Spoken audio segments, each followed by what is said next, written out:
Hi, this is Kelly Jackson Higgins, Senior Editor with Dark Reading. I'm here today with Richard Bejtlich, Chief Security Officer and Vice President of Managed Services for Mandiant. Richard took a little time to speak with us here at Black Hat about his new position at Mandiant, both from the perspective of attacks against his own organization as well as against those of his clients. Great, Richard. Thank you for taking time to speak with us today. Thank you. It's great to be here. So, Richard, you wear two hats at Mandiant now. Can you talk a little bit about how you interface between the two worlds, the internal operations as well as your customers? Sure. So the two hats I wear, I'm Chief Security Officer of Mandiant, which means I'm responsible for the security of the company. And I'm also the VP of our MCERT line, which is the Mandiant Computer Incident Response Team, which provides managed services to customers. So the way I like to think about it is Mandiant is customer zero for the managed service. In other words, I try to think of what can I do to help better protect my company, and then I take those lessons to the customers. So lessons like visibility, you have to be able to see everything you have. Inventory, you have to know what you have. Priorities, you have to know what you care about, what you don't care about. And then finally, you have to have some kind of a plan so that when something bad happens, when you detect some activity, you know what to do about it.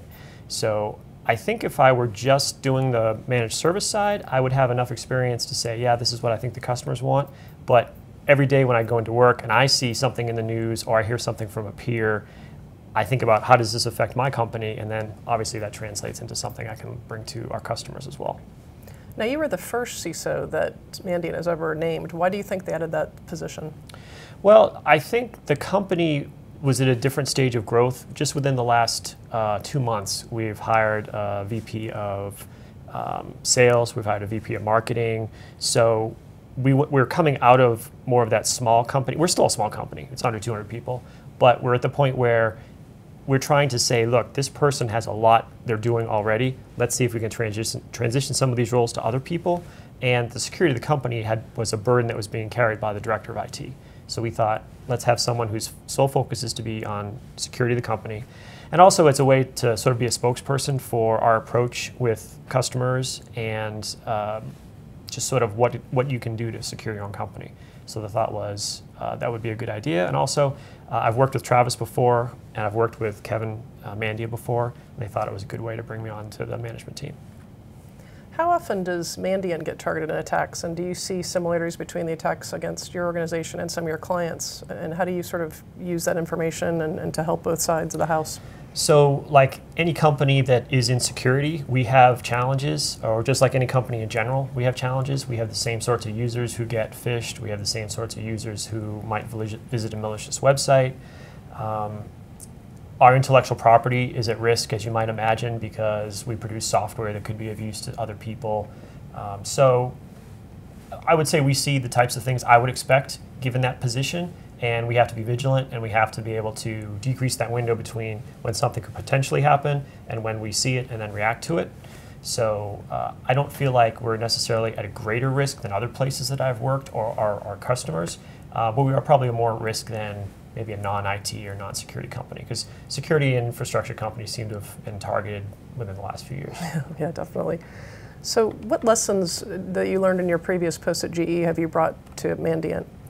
Probably the number one lesson I learned at GE was what does it take to build some sort of momentum for a project. GE is very good about building councils of stakeholders such that people who might have a stake in a project can come together, voice their opinions, we can come to some kind of an agreement and then move forward.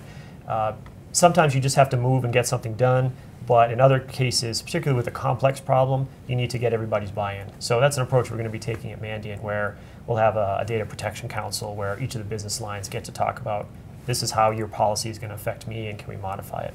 So I think that accelerate, the GE term was how to accelerate change. So how can you get change done? How can you build momentum? It works at a large company and also at a smaller company. The term advanced persistent threat has been widely used now since the Aurora Google attacks. It's been also misused and confused, but it seems like it's helped educate organizations out there. How would you say it's been a good thing, the definition or the label, and how has it maybe been a bad thing where it hasn't been used properly and confused things? Yeah, I would say it's a good thing from the perspective of there was no incentive within the federal government or the military or the intelligence community to let people know that this was happening to sort of broadcast it, to let the world know, look, this is a problem. Clearly the Bureau and several of the intel agencies were doing a good job letting individual customers or individual victims know, but in terms of overall broad awareness, there was nothing. So I think having Google step forward and say, this happened to us and this is a problem was a big step. The downside was it did become a buzzword, oh, we can deal with that threat because we sell X, when really there might not have been any connection to it. The other problem is there's been a dilution. APT applies to a specific set of actors, more or less from specific countries, doing specific actions. It is not your typical botnet. It is not organized crime. It is like whenever I see APT in crime or APT in criminals, it's not the same. Okay. And it seems like all the studies or discussions always point to China, but I know that is not necessarily always the nation state behind it, right? I mean, is that a misunderstanding to always say it's China? Well, it depends how you define it. Mm-hmm. The original definition had to do with actors in the Asia Pacific. If you sort of broaden it to include a set of state-sponsored actors who are acting on the behest of intelligence sources or actors, then you might be able to include other countries that have those capabilities. Are there particular things that we've learned about these types of attacks since the Google revelation, things we know now that we didn't know back then, given all the information that's coming out about these attacks? What are some of the sort of things we didn't know maybe a year and a half ago? I guess what we know now is the scope of their interests. The scope previously was the military, and then it was government actors, and then it was defense industrial base. We've seen the same actors continuously expand the number of targets that they're interested in, and that's what's really pretty amazing, is that periodically you'll see reports from various public sources that say they're in the oil and gas sector, they're in pharmaceuticals, whatever it is.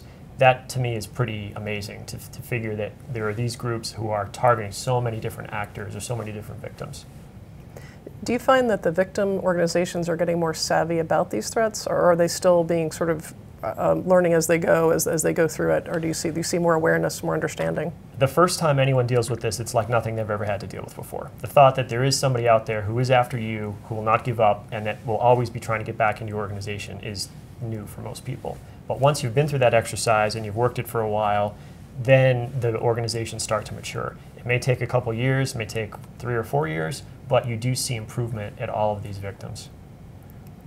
How do companies today prioritize? There's so many different kinds of threats they're facing, especially the past 6 months. We've seen the hacktivism attacks with Anonymous and LulzSec. We've seen the APT stuff intensify, and then just the regular day-to-day attacks. How do you tell your clients how to sort of prioritize dealing with those attacks? Or do you just look at them all as the same equal threat and approach them the same way? Well, the way we approach it with MCERT at Mandiant is we try to say we're going to help you with the threats that you care about the most. And if you've been notified that you're an APT victim, we're going to help you with that. If you're more concerned about organized crime, we're going to try to help you with that. Really, it comes down to looking at your security program more from, or including in a threat-based component and not just the vulnerability component. Not just saying, well, these are the things we have, these are the vulnerabilities. You also have to say, who could be out there trying to take my information? And that's sort of been paid lip service over the years, but now people are really paying attention. Like, could I be the target of one of these social activist groups? Could I be the target of a nation-state competitor or whatever? And if you get a notification, well, now that pushes it up on the priority list. Okay. Well, thank you for your time today, Richard. It was nice speaking with you. Thank you. I appreciate the opportunity.